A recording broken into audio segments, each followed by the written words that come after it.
საქართველოში ბენზინი გაძვირებას აგრძელებს. გაზაფხულზე საერთაშორისო ტრენდის შესაბამისად საუნხმოებლო ბენზინის შემცირებული ფასი 24 ივნისიდან 2-დან 20 თეთრამდე ღირებულების ზრდას აჩვენებს. სენტა პეტროლიუმის დირექტორი ამბობს, რომ საწვავის გაძვირების ძირითად მიზეზებს შორის საერთაშორისო ბაზარზე არსებული მცირე რყევები და რუსეთის ბაზარზე შესასყიდი ბენზინის გაძვირებაა. ბოლო თვენახევარს თუ ავიღებთ, საერთაშორისო ბაზარზე ფასები გაიზარდა. გარდა ამისა, არის კიდევ მეორე მიზეზიც, რომ რუსეთში, ვინაიდან რუსეთი არის ჩვენი მთავარი მომწოდებელი, მათ გაგვიძვირეს ბენზინი რუსეთის ბაზარზე საერთოდ ამ პერიოდში, ზაფხულის პერიოდში, როგორც წესი, ესე ხდება ხოლმე. ეს უკვე ტენდენციაა რუსეთის ბაზრის, რომ ამ პერიოდში შიდა მოხმარება იზრდება,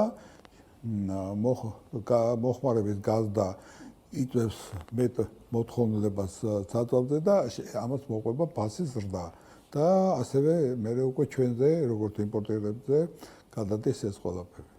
სოფლიო ბაზარზე ნავთობის ფასი კი მცირდება. 24 ივნისის მდგომარეობით ბრენტის ტიპის საწვავის ფასი $69-მდეა შემცირებული. თვის ჭრილში ამ შემთხვევაში ფასის მატება 3,8%-ია. წლიურად კი კლება 16% შეადგენს. რაც შეეხება რუსულ ურალს, მისი ფასი ამ ეტაპზე $63-ია. თვის ჭრილში ურალსის შემთხვევაში კლება 1,6%-ია, ხოლო წლიურად ურალსის ტიპის საწვავი 17%-ით არის გაიაფებული. ანალიტიკოსები აცხადებენ, რომ ბოლო 1 თვის განმავლობაში საერთაშორისო ბირჟებზე ნავთობის ღირებულება სტაბილურია და მნიშვნელოვანი რყევები არ შეინიშნება. ხედავთ იმ მოცემულობას, რომ სოფლიოს მასშტაბით გეოპოლიტიკური რისკები არის შემცირებული, როგორც ახლო აღმოსავლეთის რეგიონში, აგრეთვე ოპეკის მხრიდან და რაც ყველაზე მნიშვნელოვანია სავაჭრო სატარიფო ომთან დაკავშირებით, ფაქტობრივად ყველაფერი უკვე გარკვეულია და ინვესტორებს აღარაფერი აშინებთ, ამიტომაც წინა წლის ანალოგიურ პერიოდთან შედარებით ნავთობი არ აქვს მნიშვნელობა, საუბარი გვაქვს ბრენზე, WTI-ზე თუ ურალზე, საშუალოდ არის გაიაფებული 16,9%-ით. ბოლო ერთვიან პერიოდს თუ დავაკვირდებით, აქ დინამიკა ფაქტობრივად არ შეინიშნება. თითქმის უძრაობა გვაქვს და შეგვიძლია ვთქვათ, რომ სანაფილო ბაზარი ამ პერიოდში არის განსაკუთრებით სტაბილური. ცხადი ანალიტიკოსებს ზოგიერთს აქვს შედარებით ნეგატიური მოლოდინები მომავალთან დაკავშირებით, მაგრამ ეს მოლოდინები უფრო მეტად გადაჭარბებულად შეგვიძლია შევაფასოთ და ამჟამინდელი მოცემულობა რაც არის, ეს არის ძალიან სტაბილური. ნავთობ იმპორტიორთა კავშირში განმარტავენ, რომ საერთაშორისო ბაზრებზე იმ მასშტაბის რყევები, რომ ადგილობრივად საწვავი 20 თეთრამდე გაძვირებულიყო, არ ყოფილა.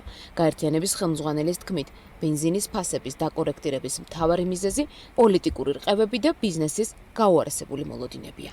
არა გვაქვს ის სიტუაცია ჩვენ რომ ვთქვათ ძალიან დიდი ფასთა სხვაობები მივიღოთ გაძვირების საკითხით, იმიტომ რომ სოფლიო სანავთობო ბაზარზე ძალიან დიდი, ესე ვთქვათ, ისეთი სიტუაცია არ არის, რომ ესე ყოველდღიურად ან ყოველთვიურად, ყოველკვირეულად მივიღოთ ჩვენ რაღაც სხვადასხვაობები და რაღაცეები და მაინც დავაბრალებდი პოლიტიკურ სიტუაციებს. მოლოდინი თამაშობს ძალიან დიდ როლს. ჩვენ არ ვიცით ვინ რას მოიმოქმედებს. ჩვენ ვიცით მხოლოდ ერთი რამ, რამდენში ვიყიდით და რა ფასი უნდა დავადოთ. რომ იყოს რენტაბელური იგივე კომპანიისთვის, იგივე ქვეყნისთვის, იგივე მომხმარებლისთვის. რაც შეეხება ადგილობრივ ბაზარს, ბრენდირებულ და არაბრენდირებულ ავტოგასამართ სადგურებზე ფასები ასე გამოიყურება. სუპერის ტიპის საწვავის ღირებულება 2 ლარი და 99 თეთრიდან 3 ლარსა და 53 თეთრამდე მერყეობს.